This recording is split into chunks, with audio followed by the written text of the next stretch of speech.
এই যে ড্রাগন, এই ড্রাগন ফলে লাইট জ্বালানো কেন জানো? এটা হচ্ছে হিট করার জন্য।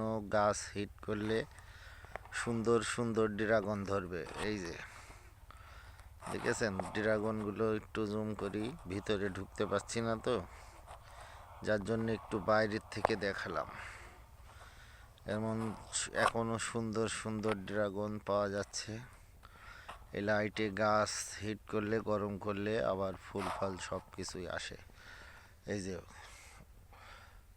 গাছটা অনেক সুন্দর, শুধু ফুল ফলের জন্য। ড্রাগন বাগানটা আসলেই আমার কাছে খুব ভালো লেগেছে, লাইটে লাইটে ভরা। আপনাদের কাছে কেমন লেগেছে একটু অবশ্যই জানিয়ে যাবেন। আর এইভাবে ভালোবাসা দিয়ে পাশে থাকবেন। আসলে এই অরিজিনালি খুব সুন্দর। এই যে ড্রাগনগুলো দেখেন, এই যে ভিতরে যেতে পারলাম না তো, তার জন্য বেশি ভালো করে দেখাইতে পারলাম না বন্ধুরা। আল্লাহ হাফেজ।